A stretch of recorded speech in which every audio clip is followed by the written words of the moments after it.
Action! I said don't go any further backwards. Right. Hello, peoples. Right. So we had a bit of a shocker trying to upload the first one. It was 53 minutes long, and the internet here was just not capable. So after a whole night of downloading, we were at 8%. So let's have a look. Where's that microphone? There it is. Hopefully we're not going to get any of that noise as well. So I've put the little microphone up today, and hopefully it will make the audio a little bit stronger. First part we covered, multiple different aspects of looking for a lake, setting it up, buying your fish farmers, and a lot of different things that, again, we faced. But there's multiple other angles and multiple other things that we've got to cover. I'm going to go through it a bit quicker. That last one was long. And we'll briefly touch on these and give our personal experiences that we've all had out here in France, and those that we know of others as well that have had problems. So next one I come to is facilities and infrastructure. So, both Billy and I, we supply accommodation that comes with renting a week at our lakes, but ours is very different. Yeah. No anglers are going to stay and be able to fish from our place, but that's right. They sort of can from yours. Yeah, I mean, we've got almost lakeside accommodation. You're sort of 10 metres from one of the lakes to the side of the lodge, and the dam wall of the second lake is about 60 metres. So, not bankside, but close enough that if people want to fish out of the lodge, they're welcome to do so. Yeah. Whereas I think yours is slightly different in that it's 200 metres. Yeah. And it's up a hill, so unless you're Linford Christie, it's a walk up. But for us, you've got to have, and this goes to another point of this, is that you've got to, when you're looking to set up your lake, you've got to understand that most anglers want to have a shower. They want to have a shower, and you want to have toilets. If you haven't got toilets on your property, then all you're going to have is a load of mess. Because invariably people set out with the best intentions, but they leave the mighty Grogan laying there with a load of paper, and it's just a nightmare. Exactly. So I think I talked about, at Fensmere down at the lake, I've already done a little YouTube on it, these little composting toilets, which are actually fantastic, really, really easy, really, really fantastic little things. But of course, we needed to have showers, so our gîte, which we normally rent out in peak season and stuff when the lake's not open, is their base. So it's got the same facilities as yours, apart from we haven't got a swimming pool. Yeah, you've got a swimming pool and a hot tub. Yeah, all the mod cons when you come to Purdue. Yep. So you've got the facility to really bring your family. Yeah, and they can really just be sitting up here having a while. That's really time. what the place was designed for. To be honest, it was somewhere where you can have some proper fishing, but also it's for all intents and purposes it's a luxury villa holiday. Just happens to be smack next to two carp lakes, But it works really well because you cater for lots of different types of people, and if people want to bring families or partners or non-fishing guests, there's other stuff for them to do than just sit behind a set of rods all week. So that was something really that, having spent quite a long time fishing in France and having a young family, we couldn't find really anything that ticks all of the boxes for us. So when we built this, we thought, well, there must be other people like us that would like these facilities, and we're able to do it, so we did. And it does seem, I'm watching on on Lakes France, etc. Excuse me. There are a lot of people putting up these safari tents. Yeah. A lot of people doing the safari tent side of things to give people that little bit of extra sort of luxury if they do want to bring family down. Yeah. Again, when you're setting up your lake, you really want to get that set out before you start. If you're looking at a 10, 15, 20, 30 acre lake, then the reality of it is a house is not going to it's not going to cut the mustard, is it? Because it's not going to cater for all of those anglers. No. And if you're either you're either going to be an exclusive venue, and again we are both exclusive only. You can't just come and fish ours. But if you're a bigger lake, you're going to be more like a day ticket water, really, a week on. But you're going to have multiple anglers booking, aren't you? Yeah. Which, again, for us, I didn't want. What a hassle. No, that's exactly right. I think for me, when I was looking for somewhere, albeit on and off looking, I didn't want the management of that. Yeah. And it's a lot more work to fill the lakes up, and then you've got a lot of different groups to look after. and the dynamics of people. Exactly. Yeah, exactly. Dynamics of people. So that goes to also, you know, things like boats. You know, are you going to have your water as a boat water? Is it a bait boat water? Is it a casting only water? And, you know, each has its pros and its cons. As a fishery owner, I prefer to be able to allow boats and bait boats, and the reason for that is that people can use heavier gear. It's a lot less likely to be cracking off and leaving rigs out in the lake. If you get a fish is snagged, you can go out in a boat. You know, you've got to provide, you know, you really need to make sure that you're covering, you know, you're dotting your I's and crossing your T's. For us, again, we have to have separate insurance for the lakes anyway. Because any third party in France can walk onto your lake and drown, and you're liable. So you have to have all those, you know, liability insurances set up and make sure that you have. But I think it's best to offer the boats and all of them facilities, because inevitably it makes your fish stock safer. You know, you got to cater again as a fishery owner. It's a hard thing. You sort of got to cater for the lowest denominator. But you're always hoping that you can just say, don't worry about it, and just get on with it. Yeah, and invariably that is the case. That's right. You know, you very rarely get a situation you're not comfortable with, and most people that turn up are competent and sensible, and you know, you don't really have to worry about it. But you, like you say, you have to accommodate for everybody that might arrive, regardless of levels of experience, etc. Yeah. You know, so you're better to be in that fail-safe position, really. Yeah. Yeah, and for you, of course, you have a bailiff, and he is. They have his number. Is he able? Yeah. So if there is an issue, he's here. Yeah, he's on hand 99% of the time. Yeah. You know, if anybody needs help or support, you know, tips with the fishing or, you know, anything really. You know, he's around to and on sort of Fensmere side of things, I'm there 24/7 generally. If I'm not out fishing myself, sometimes I do have a week booked here and there that coincides, but I'm there on the WhatsApp group. I always set up a WhatsApp group for every group that comes, and we have a bit of banter and share the stoke of people catching fish there. So I think that sort of covers that one. The next one is something that, again, we've done very differently, is marketing and customer base. So, you know, if you're taking over a lake in France, if it's an already established lake, obviously it will already have an established clientele. It may have rebookings for the next year or two. And, you know, you're duty bound, I think, probably to honour them or repay them their money if you're going to take over that lake. Now, again, if you have this vision of what you want for your lake and the type of lake that it has been is not what you want, you're going to have to cater for that. So it's something you need to take into consideration. But how you market it and how you put your lake out there in the ether for people to get hold of is obviously different for everybody. I personally, have a good. We both have a good mate, Wayne Cooper. It's his exclusive Carp Venues France, and he was more than happy to come and help us. He knew I've got a lot of other things on, and he had already had a client base and a lot of good friends, having fished over here for so many years. And he took on and looked after ours, which took a lot of the pressure off of Sally and I, getting everything set up. But you did it yourself. Yeah, I did it myself, mainly just by social media, to be honest with you. But I sort of established a presence from day one, really, of taking this place on, and I sort of allowed people to follow the journey of the development of the property and the stocking and the growing of the fish and everything that goes with it. And I think because of that, I generated a fairly decent following. And right from sort of word go, it wasn't too difficult to get the bookings through the door. And it was done over a 3 or 4 year period. If I was perhaps in a different position where I was looking to get something open a bit faster, then maybe I would go down the route of somebody like Wayne, and tap into their networks.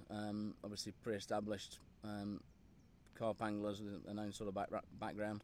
So if I needed to do a bit faster, but I had the luxury of time where people could follow the journey, and they were sort of, they could get invested with it, if you like, themselves, and want to come and see what it's all about. Yeah, see, that's what I specifically like with Wayne and exclusive Carp Venues is he's like my fail safe, you see, because he spends time to call the guys that are booking. He sort of knows a lot of them. He checks out profiles and etc. And I don't have the time for that, and so you know, he sort of vets. He's like a vetting station, and so he already. And he'll chat with them and let them know, you know, in Runswater, you're not going to come to my lake and have 20 fish in a week. Yeah. You may if you're ridiculously lucky, but the chances are that ain't going to happen. So you get then, which I like about it, is you get the right angler for the water, rather than getting someone that comes with a misconstrued idea of it. Exactly right. You know, expectations have got to be right. You know, people are spending the money to come away, and the last thing you want is unhappy anglers. You know, on holiday, it's the best job in the world. You can make people's dreams come true. Yeah. But you've got to be confident that the person that's selling the water for you is delivering the right message. Yeah.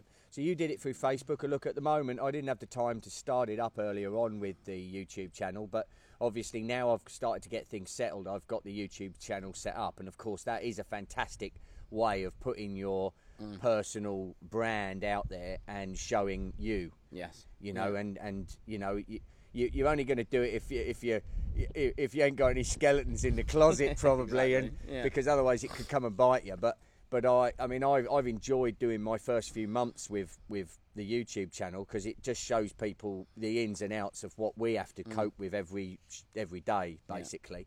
So it's lots of different ways to market, obviously, and lots of different ways to put it out there, which, again, that's something to consider. You've also then got to consider that, you know, back in the day, UK anglers were really the only target market, but they aren't now. There's a huge European angling market. Massive amounts come across from Belgium, Holland, Germany, and further afield. Yeah. So, you know, again, there are agents in those countries, you know, because otherwise, you know, you've got to push your marketing out to reach them, and then, you know, there was a time when people would say, oh, they're not as good anglers. That's a load of bull. There's some fantastic European anglers, and I'd say that, you know, in this day and age, there's no difference around the world, really. You've got some old school Herberts in the UK that have been doing it for donkeys, like this old fool, that you know, you go, oh, well, you know, you've only been doing it a few years. I look at it from this perspective. I've fished for 40 odd years. I've caught thousands of carp, and when you've caught thousands of carp, your ability to handle carp is slightly different. I work with them every day as well. Of course it is. It's slightly different to your average person who might be fishing once a weekend and catch 20, 30 fish in a year. Yeah. But that's why we set up these. That's why we set up the fail-safe methods, which again I'll look at in a bit more detail this year and show how we manage fish in the water, manage the weighing and photographing of fish at Fensmere. You know, with a lot of big 60s and 70s. And people that have never caught fish that size sometimes, and so again it's a handful, and that fish is worth about 10 grand, so the last thing you want is damaged. Okay, so and then we got to talk about pricing and structure and competition in your area. And as Billy said, I think in the first video, again, there are sections and areas of France that are heavily populated or heavily or densely there's lots of carp lakes, of fisheries, lots of choice. So again, you've got to identify a point of difference in those areas. In my belief, you've got to do something a little bit different to what everyone else is offering. Do it better, do it differently, and target a different market in some shape or form, and then price accordingly. I mean, the pricing is one of these things which is very tough. I have a French friend that I fish with. He lives down in Bordeaux, and the French anglers invariably are used to being able to fish most of their lakes for like 20 euros a day. And I've been trying to say to him, you can't comprehend the amount of money that has gone in to create what we've done. We're talking hundreds and hundreds and hundreds of thousands of pounds worth of investment goes into developing a lake. And therefore you have to have a return on that. That's exactly right. Just the running costs alone, particularly something like this, because they are smaller waters and I have to run aerators and that type of thing. And if I get all my aerators up and going, if it's really hot in the summer, which sometimes I do, it can be €200 a week in electric. Yeah, it's 800 euros a month just to run the aerators. You got a pool, you got a hot tub, you got a house, you got, you know, it's massive. They're not cheap things to run. No, and I think people sometimes look at price and think, well, that's expensive. You think, well, You know. Yeah, well then you think it's expensive. That's So just the running cost. Yeah, exactly. That's without the cost of the stock, the Correct. feeding, the baiting, everything exactly. else that goes on. Exactly. Having to have a bailiff here that you have to pay. Yeah, exactly. So the pricing structure you really need to consider, and it'll depend on various factors. Just as Billy's just said, are you going to have to run aeration? Are you going to have to feed? You know, if you've got a high stock, you're going to have all these fail safes there to make sure your stock remains healthy. You're going to have to hire and have a bailiff there. All these things need to be considered within your sort of pricing and structure, and also to do something slightly different to the competition in your local area. I think also with that, whatever you decide to do, make sure it's in your grasp and do it well. Yes. Don't just straight buy it doing something that just about gets there. Scale it back a little bit. Yeah. You know, have 20 less fish when you open. Make sure they're bigger. You know, don't fill the lake full of 20s and think, well, I'll grow in time, because the reality is you might be able to grow them pretty quick when there's no one fishing it. When people start fishing it, you lose that ability. You know, so yeah, get your building blocks right and just do it well, and don't run away with the dream too much. Yeah, no, good advice, mate. It's good advice, because it's difficult when you get.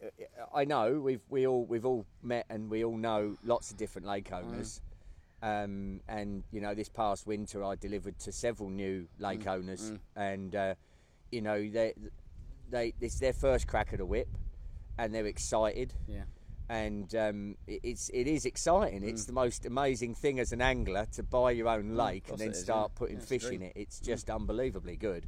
So it's one of them things though, to get it right. It takes time, and hopefully, again, if like Billy said in the last vid. We're here if you want to message through the YouTube channel, or you got questions or what have you. You can contact us via multiple different ways. You know, that's the idea of this, is to try and impart some of our information and knowledge to you. And then if you're looking and going down this route, you know, you're not going to just go down a load of dark alleys and spunk a load of your coin. Exactly. And then go, oh shit, then you ain't got the money to do the job. Exactly. Yeah.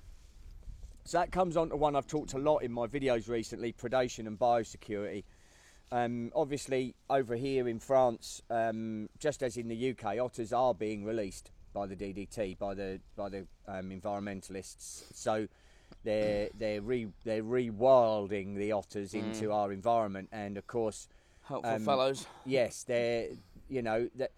I think the difference here in France is they have a lot, the otters, because the population density is so sparse, the otter has a much bigger range, and he's less likely to get stuck on your lake. But I do already know of a mate whose lake had multiple fish taken, which necessitated a full otter fence going in.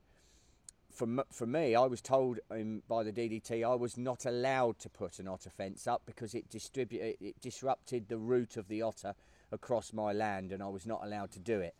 So, you know, you've really got to look into this, and you've got to look into the area that you are. Has it got otters? Because they really can just cause you the world of hurt. Yeah. And suddenly you've lost 40 grand in a winter. Easy. With your fish gone. Yeah. So cormorant's another one. I mean, look, cormorants for us as carp lake owners, probably not so much of a problem. But today, as you know, Billy, you heard me effing and blinding in the lodge, effing and blinding, because I just turned on my camera at one of my small stock ponds at the fish farm, and I've never seen a cormorant on it, and it's got all my leanies in and all my C1s, and there was a cormorant on it. So I can shout through my camera, the Rio Link, and I managed to get it to go. But I'm stressing now. You know, I've got 35 of them fish left out of 200. And I need them, and I'm not there, and it's a hellishly frustrating thing. So cormorants can cause you not so much of a problem, I don't think, for us as bigger carp fisheries, but it can be a problem. Poachers and having your fish nicked. If you're a remote owner, that is an issue. Yeah, it is an issue. And again, I think that you know, it depends on what part of France you're in. I think there are some places that are worse than others, and I couldn't give you a definitive list of where the hot spots are. I do know that some of the lakes in the Champagne have suffered for that over the years quite badly. But this part of France, I've never heard of anybody. It's actually pretty frowned upon over here. You know, to be behaving like that as you'd expect. But again, it's something you've got to consider, and if you're not about, not difficult, is it? No, it's one of them, I suppose. If you've developed an incredible lake and it's known to have massive fish and it's got easy access to roads, these are things you consider when you're buying it. Got a road running right past it, and you're not there most of the winter. That would be a cause of concern for me.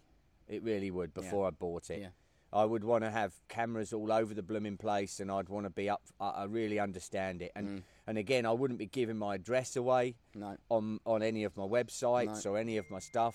Only the anglers that come would know. And so they're just things. It's the modern age, isn't it? It's what we live in, and unfortunately, it's not something we'd all like to have to deal with, but it's the reality of the modern world. Dirty buggers will want to take from you if they think they can, and obviously there is a big market for big carp out here, and unscrupulous owners will buy them to put in their lake. So could be another reason for having your fish. We offer a fish chipping. In our fish farm, we chip fish.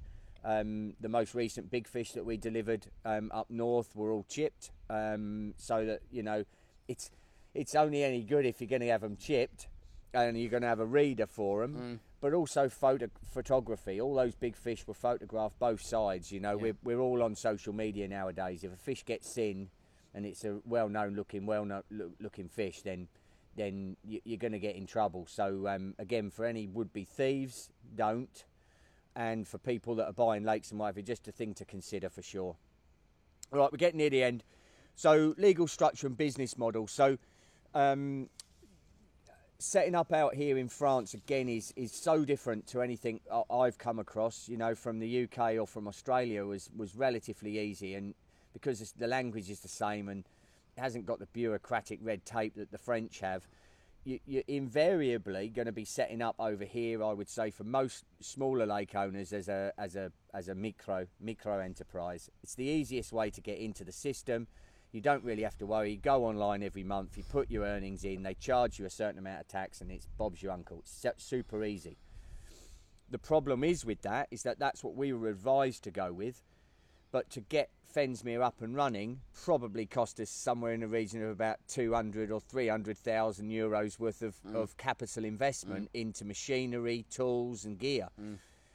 You don't get any VAT back if you're a micro enterprise, or what is it out here? Like entrepreneurial enterprise, So if you're getting charged 20% on all that gear you've bought and you spent 300 grand, then that's a humongous amount of money. And so I think the first things, again, we talked about it with regards to when you're buying a solicitor or what have you, you need to get legal advice, some really good, solid, legal, financial advice when you come over. And there are several places where you can do that. If you go to, there's a paper here called The Connection, which is an expats paper, and there's lots of really good stuff on there, and there's lots of really good people that advertise their services in there. And there are legal services that help and deal with all of this stuff. Okay, so my advice would be, if you're thinking about it, is I'd go and chat with them. They will look at your income, what your potential is for earning, what your outgoings are going to be, and they will suggest whatever is the best option for you. Because there are several other business options out here in terms of companies like a SAL or an SAS. SAS and various structures, but they're not right for every circumstance. And no, you really need to go and speak to an accountant or a financial advisor to understand what the best system is for you. Because it's not like setting up a limited company in the UK, and it could be quite costly to set it up, but also if you got it wrong, it's quite costly to shut it down. Absolutely. And it's not a quick thing over here to do. No, and it's a real. Honest to God, I can't stress this enough. It is such a ball ache.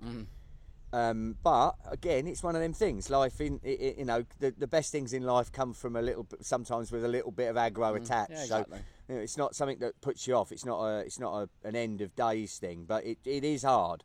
So again, there are multiple companies that can help. I would definitely seek their advice. Don't go down. We are now set up as because we're a fish farm. We've actually been able to set up as a farming business, and there are very good advantages to doing that. And you're not going to be able to do that if you're just a fishery.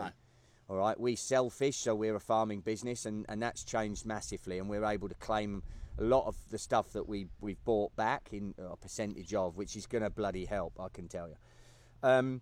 So that just goes to hiring staff and employment laws in France. Again, it's a whole minefield of things. You know, there was a day when we were in the EU that you could get your bailiffs to come over and stay over. Well, that isn't the case anymore. Bailiffs that are doing the route, there is some good bailiffs out there that are going from water to water at the moment and looking after places, but employment laws are based on and they're in favour of the employee, not the employer. So you can get yourself into a whole world of trouble there as well if you need to employ someone out here and you're giving them accommodation and stuff. You really need to look into that because you could really get yourself unstuck by doing so. And it's got to be a right person. Yeah, it's got to be the right person, but, you know, wherever possible, don't employ in France, I think is the unfortunate message. Yes. You know, and in another world, the business is a recruitment company and we're working all sorts of places internationally, but we'd be hard-pressed to come to France and do work. The employment laws are so stringent. You know, if you have got to engage with somebody, you know, you've got to make sure that they're compliant in what they're doing, but, you know, a micro-entrepreneur, a self-employed person, to help you is the way to go. If you start getting into the realms of employing somebody on a sort of as we would know, a PAYE basis in the UK, where you're basically giving that person a job for life. And won't be tired if you try and get rid of them. So. Yeah. So just a few heads up there from a couple of wise old birds that know a bit about it. Yeah. So last one, look, is and this will be a real quick one, and we've done on this part 2, which is sort of again. I always begin with the end in mind. That's how I've always structured everything I've ever done in my life, because it stops me meandering through going down things that I didn't have a focus on. And I think that's super important. You know, you have this dream of buying a lake in France and it's all beer and Skittles and lovely. But, you know, if you're coming over with a family and a wife and kids and what have you, you've got to have a point that you're going to come out of that business, and then what are you going to do? What's the resale value going to be? You know, are you... Again, we talked about this. There isn't the same sort of capital gain on property here in France that there is in the UK. No. So if you've sold somewhere that you might have bought for 300 grand in the UK, sold for 500, made a bit of a mozza. You've spent all that money here. You're very rarely going to see a growth in that total capital. So, you know, if you've built a really good business and you've developed a lake that has a license for the next X amount of years and you've got clients and all of that, then there's a good chance you're going to make a little bit of money on that on that property. But you need to begin with it understanding that that's the case. So how does that fit into your future goals and plans?